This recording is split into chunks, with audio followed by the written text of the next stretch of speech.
नमस्कार। मौजूद हैं इस वक्त हम बदरपुर विधानसभा के मीठापुर इलाके में और आज हमारे साथ राजनीतिक मुद्दों को लेके और बदरपुर की समस्याओं को लेके बातचीत करने के लिए सविता शर्मा जी मौजूद हैं, जो कि आम आदमी पार्टी की नेत्री हैं। इनसे बातचीत करेंगे राजनीतिक मुद्दों को लेके। सबसे पहले मैडम स्वागत आपका।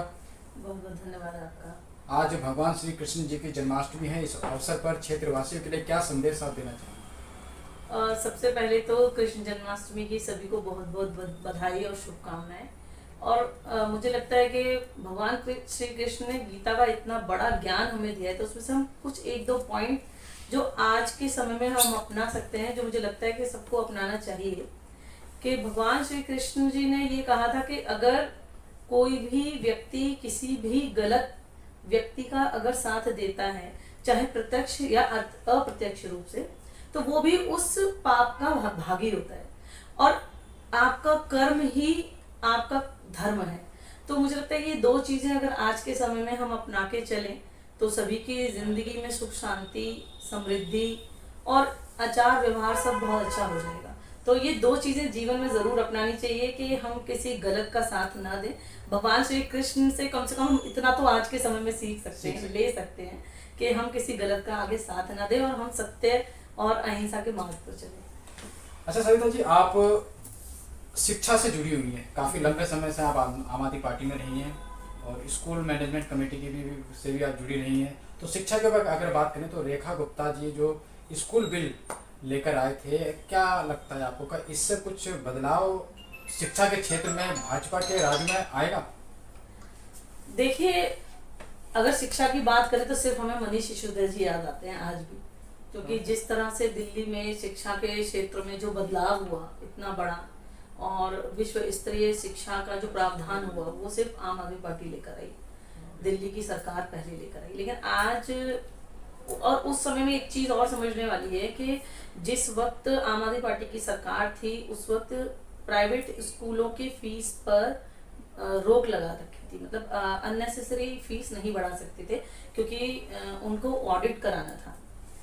तो पिछले 10 साल जब आम आदमी पार्टी की सरकार रही तो उस दौरान प्राइवेट स्कूल अपनी मनमानी नहीं कर पाए। लेकिन आज के समय में अगर आप देखें तो एक बिल जो भाजपा सरकार लेकर आई है, रेखा गुप्ता जी की सरकार लेकर आई है, उसके तहत प्राइवेट स्कूलों को फीस बढ़ाने 15% फीस बढ़ाने की छूट मिल गई है। और आप ये भी देखिए कि जिस वक्त ये फीस बढ़ाई जा रही थी, पेरेंट्स सड़कों पर थे, आवाज उठा रहे थे, बच्चों को स्कूल से बाहर निकाल दिया गया था फीस ना बढ़ाने के कारण, मार्शल लगा दिए गए थे। तो ये बहुत दुखद है। जनता सरकार अपने लिए चुनती है, ना कि पूंजीपतियों के लिए चुनती है।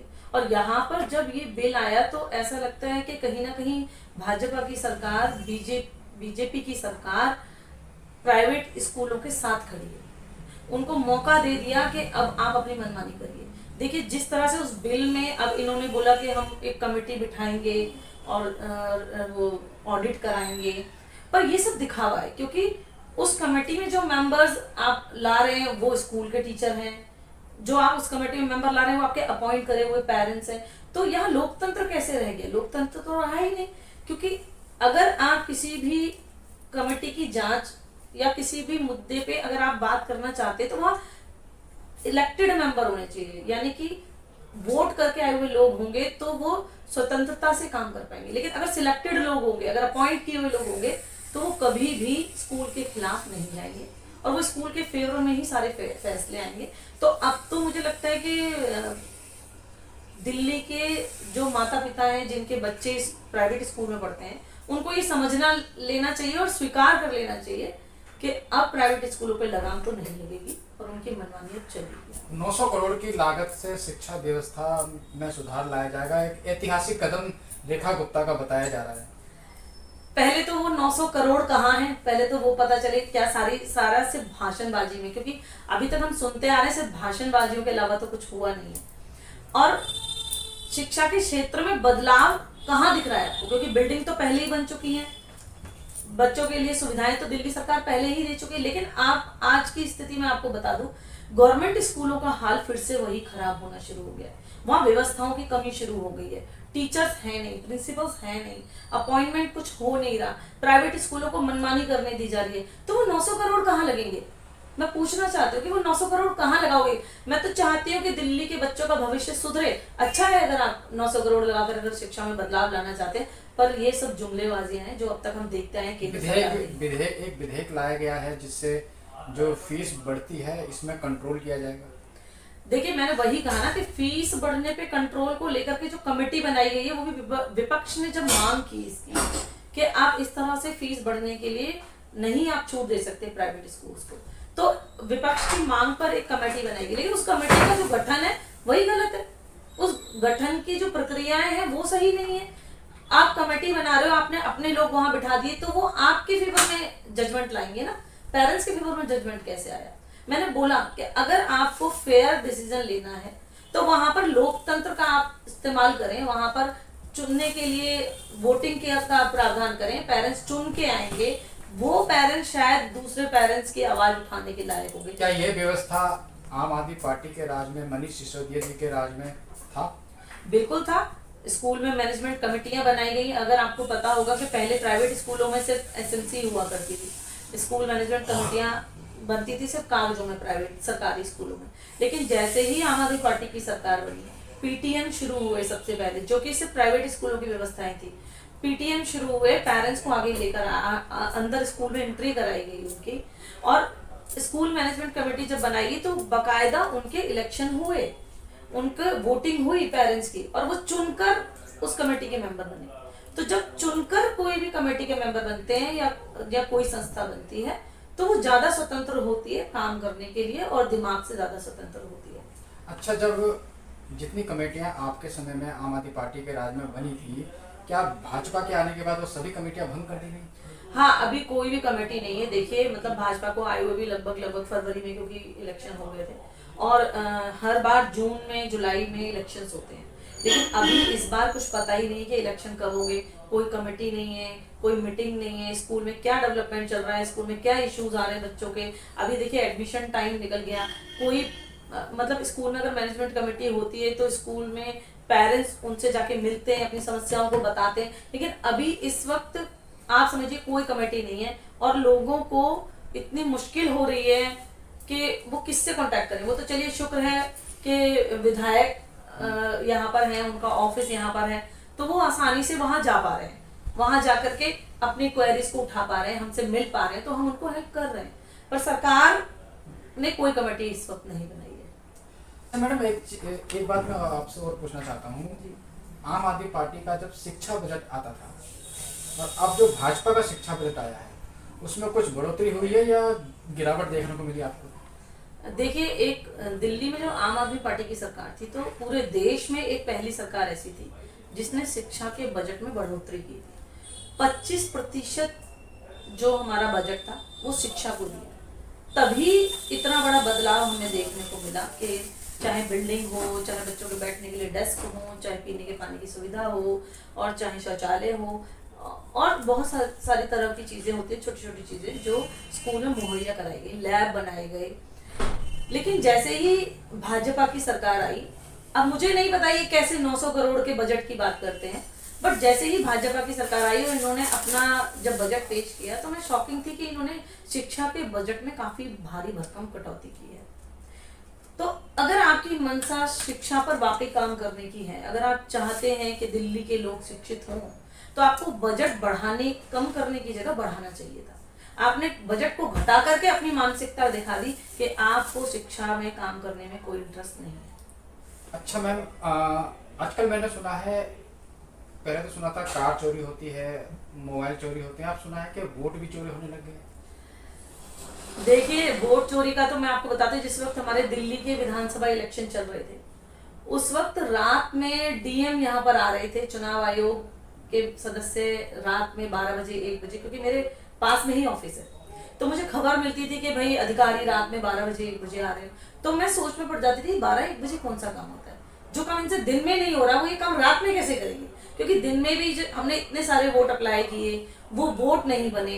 इतने सारे लोग, मेरी खुद जानकारी में इतने सारे लोग थे जिनके वोट काट दिए गए, और उसके बावजूद जब वोट इंक्रीज हो गया है तो हम सरप्राइज थे कि जब वोट कट गए लोगों के और नए वोट बने ही नहीं है, तो ये कौन से वोटर्स हैं जो आए हैं। तो अरविंद केजरीवाल जी ने भी इसके तथ्य रखे थे जिस वक्त दिल्ली विधानसभा के चुनाव हुए उसके बाद, और अभी रिसेंट में राहुल गांधी जी ने भी बहुत सारे तथ्य रखे, और तो और भाजपा के अपने खुद के मंत्री ने तथ्य रख दिए कि 1 लाख 2 लाख वोटर्स जो है फर्जी वोटर्स हैं, जो एक घर पे कई 40 50 वोटर एनरोल्ड है। तो ये तो अब खुलेआम चीजें दिख रही है, तथ्य सामने है कि इलेक्शन कमीशन पूरी तरह भाजपा का साथ दे रहा है। तो आपका भी यही मानना है कि वोट चोरी हो सकते हैं? बिल्कुल वोट चोरी हुआ है, अभी तक हमें सिर्फ शक था, क्योंकि जिस तरीके से लहर चल रही थी, जिस तरीके से हमें लग रहा था कि भाई जनाधार, क्योंकि आम आदमी पार्टी ने काम किया है दिल्ली में भी, और हमें पूरा विश्वास था कि आम आदमी पार्टी सरकार दोबारा बनाएगी, लेकिन जिस तरह से चीजें पलटी एकदम अचानक से, और आप देखिए जहां हार का मार्जिन है वह 2000-3000, इससे ज्यादा मार्जिन कहीं भी नहीं है, किसी भी सीट पर नहीं है। तो घपलेबाजियां तो हुई थी, अभी तक तो हम ईवीएम में गड़बड़ियां समझते थे, पर यहाँ तो पूरा चुनाव आयोग ही गड़बड़ निकल गया। अच्छा सविता जी, एक आखिरी सवाल आपसे करना चाहता हूँ बदरपुर के लिए। बदरपुर में आम आदमी पार्टी के विधायक हैं, आपके विधायक हैं राम सिंह मेहता जी विधायक बने हैं, दिल्ली विकास समिति के जिला चेयरमैन भी हैं, परंतु बीते दिनों जो बरसात हुई है उससे जो जल भराव की समस्या सामने आ रही है, कहीं ना कहीं विधायक जी के ऊपर सवाल उठने लग गए हैं। अब देखिए, माने या ना माने, दिल्ली में सरकार हमारी नहीं है, दिल्ली में सरकार विपक्ष की है, और केंद्र, प्रदेश और निगम तीनों जगह सरकार बीजेपी की है। बेशक नेताजी को डीडीसी चेयरमैन बनाया गया, लेकिन अभी आपने अगर विधानसभा में सुना हो कि एक बिल लेकर आ गई है, एक नियम पास किया है रेखा गुप्ता जी ने, कि अगर डीडीसी चेयरमैन को डीएम को बुलाना है तो उससे पहले मुख्य सचिव को सूचना देनी होगी। यानी कि एक आपने डीडीसी चेयरमैन बनाया, लेकिन उस चेयरमैन की पावर आपने सारी छीन ली कि अगर वो किसी मुद्दे को लेकर के बात करना चाहता है डीएम से, तो उसको पहले मुख्य सचिव को बताना पड़ेगा, और मुख्य सचिव परमिशन देगा तब डीएम आएगा। तो फिर आपने तो बना के भी पंगु बना दिया, उनको हाथ बांध दिए, तो वो काम कैसे करें? और क्योंकि वो सिर्फ एक विधायक रह गए अब, तो एक विधायक के पास जो अपना फंड है वो उसी के तहत काम कर सकता है। तो अब देखिए, हमें सीवर लाइन चाहिए थी, जो कि हालांकि राम सिंह मेहता जी का व्यवहार काफी अच्छा है, उनके संबंध काफी अच्छे हैं, तो सीवर लाइन का हमें यकीन है कि 1-1.5 साल में 2 साल में आ ही जाएगी। 1-1.5 साल में उम्मीद है कि सीवर लाइन आ जाएगी, ओजोन हटेगा, हमें उम्मीद है इस चीज की। लेकिन बात यह है कि पीडब्ल्यूडी सेंट्रल गवर्नमेंट के पास है, सरकार स्टेट गवर्नमेंट में बीजेपी की, सेंटर में बीजेपी की, निगम में बीजेपी की। निगम अपना काम नहीं कर रहा है। आप आज जाकर देखिए, गलियों में घूमकर देखिए, सारी गलियां भरी हुई हैं, सब जगह कूड़ा भरा हुआ है, नालियों में कूड़ा भरा हुआ है, सड़कों पर कूड़ा डला हुआ है। और ये अब से नहीं है, लगभग 6 महीने होने को आ गए इस बात को, कि 6 महीने से सफाई का काम तो बिल्कुल ठप पड़ा हुआ है। अब क्योंकि वो विधायक बने, उनके पास फंड आया, तो वो काम कर पाएंगे जो उनके बस में है। पीडब्ल्यूडी का काम है बड़े नालों को साफ करने का, फ्लड डिपार्टमेंट का काम है सफाई करने का। तो अधिकारी सुनने का नाम ही नहीं लेते, क्योंकि करप्शन की आदत पड़ी हुई है। अब तो सरकार ऐसी आ गई है जो कुछ कहे ही नहीं। इस सरकार के रहते तो अधिकारियों की मौज रहती है, क्योंकि वो जो मर्जी करे, जैसा मर्जी करे, सब बढ़िया, सब चंगा चलता है। मैडम, आपका बहुत बहुत धन्यवाद, आपने कीमती समय दिया। बहुत बहुत शुक्रिया, धन्यवाद। तो ये थी हमारे साथ सविता शर्मा जी। और जैसे कि आपने देखा, भाजपा सरकार स्कूल में, जो प्राइवेट स्कूलों में जो मनमानी तरीके से फीस बढ़ोतरी की जा रही है, उसके लिए एक विधेयक लाई है।